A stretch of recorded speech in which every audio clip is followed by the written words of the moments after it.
లూకాసు వార్త 1వ అధ్యాయం 35 నుండి 2 వచనాలు చదివి పెట్టండి చాలు. ప్రియులారా, నా వైపు చూస్తూ మీరు వాక్యాన్ని వినాలని కోరుకుంటున్నాను. సెల్ ఫోన్ స్విచ్ ఆఫ్ చేయటం కానీ, సైలెంట్లో పెట్టడం కానీ, ఫ్లైట్ మోడ్లో పెట్టడం, ఏదో ఒకటి చేసినా మీరు నాకు ఉపకారం చేసినట్టే.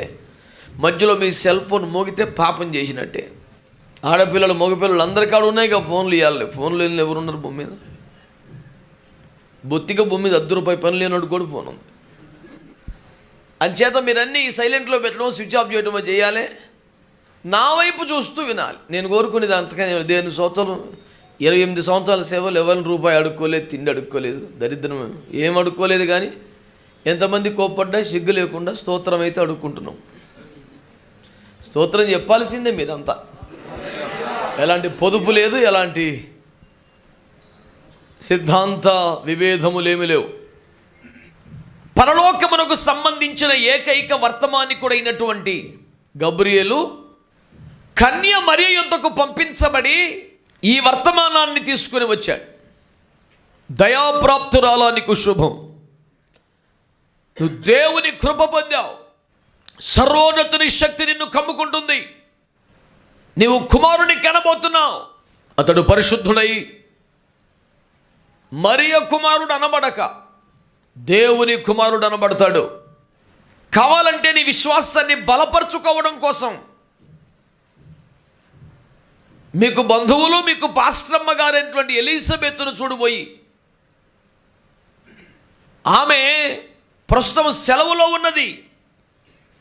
అబీయా తరగతి చొప్పున తన వంతులో యాజక క్రమమును పూర్తి చేసిన తరువాత జకర్యా గారు మరియు ఎలిజబెతు దంపతులు ప్రస్తుతం విరామములో, సెలవులో యూదయలో ఉన్నారు. నువ్వు పోయి చూడు.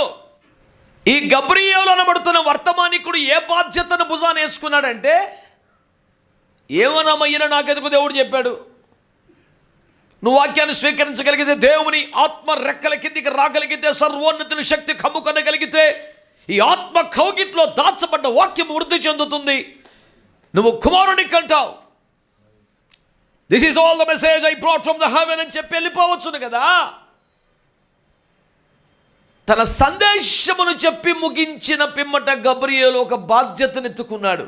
You better go and visit Elizabeth in order to strengthen your faith. నీ వెళ్ళి ఎలిజబెత్ గారిని కలుసుకో, నీ విశ్వాసం కాస్త బలపడింది. స్తోత్రం చెప్పండి. ఇప్పుడు ఈమె ఏ స్థితిలో ఉన్నది? ఈమె పురుషుని ఎరుగని పరిశుద్ధమైన కన్యక. బాల్యము నుండి దేవుని యందు భయభక్తి కలిగినటువంటి యూదుల కుటుంబంలో పెరిగిన బిడ్డ. ఇప్పుడు అకస్మాత్తుగా ఆమెకు వినబడుతున్న మాట ఏమిటంటే, you will bear a child even before the marriage. ఇది నిజమా? ఎట్లా జరుగుతుందనే ఆశ్చర్యములో తానుండగా, సాధారణ బుద్ధికి, శాస్త్ర సాంకేతిక ప్రపంచానికి, తర్క జ్ఞానమునకు, logical and reasoning which is the foundational principles for any science in this world. Science అంటేనే అది ఏ సైన్స్ అయినా తర్కమే కదా. అలాగెందుకు జరిగింది, ఇలా ఎందుకు జరగకూడదు, అట్లెట్లయితుంది, ఆ తర్కంలోంచి పుడుతుందే సైన్స్ కదా. అసలు ప్రశ్నే లేకపోతే సైన్సే లేదు. దేవునికి స్తోత్రం. హల్లెలూయా. బిడ్డలారా, నేను సైన్స్ చదువుకోలేదు కానీ సైన్స్ అంటే బాగా ఇష్టపడతాను. ఎందుకంటే బాగా సైన్స్ను తర్కించిన కొలది, పరిశీలించిన కొలది నేను ఆరాధించున్న దేవుని శక్తి బాగా రుజువవుతూ ఉంటుంది.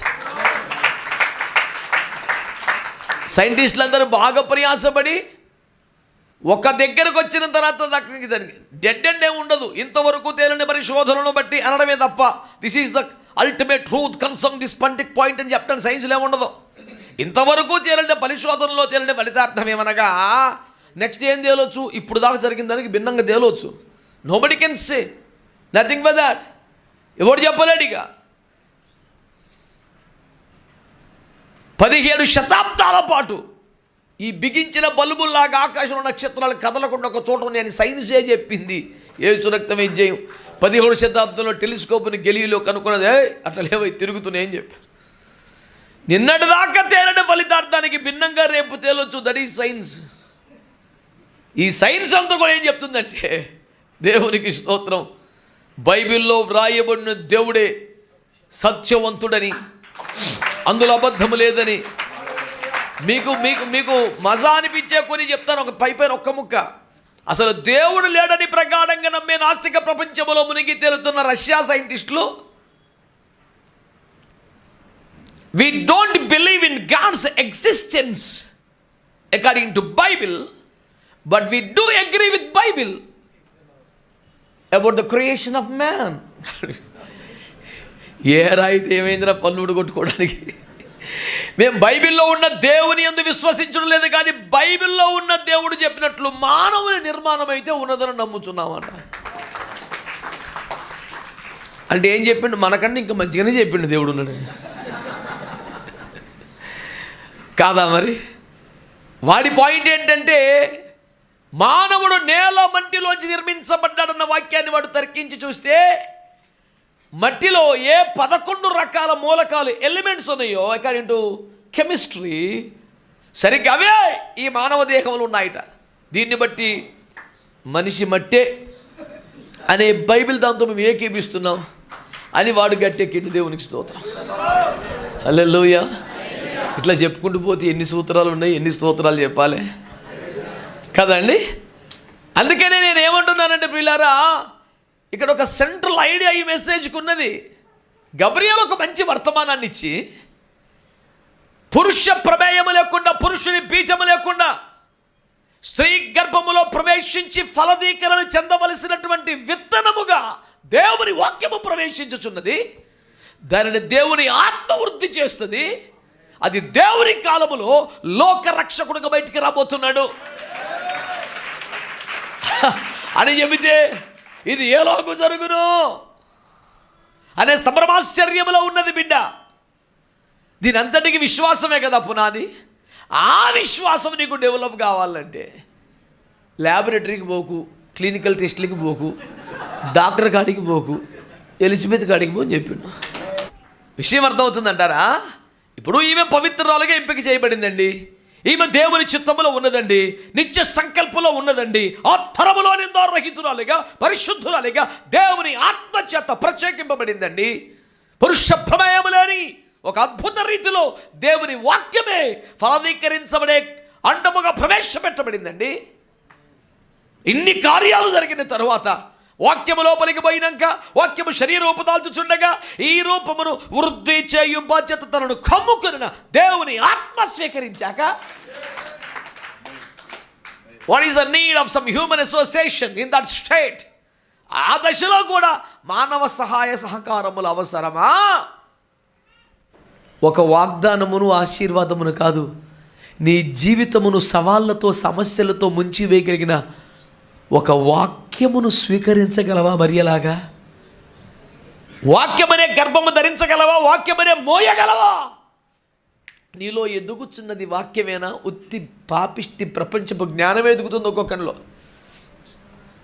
రోజు తలకాయ పెద్దగా అవుతుంది, తెలివి పెరిగిపోతుంది, హృదయం చిక్కిపోతుంది, ఆత్మ నశించిపోతుంది, దైవ మానవ సంబంధాలు సన్నగిలిపోతున్నాయి, మానవ సంబంధాలు మృగ్యమైపోతున్నాయి.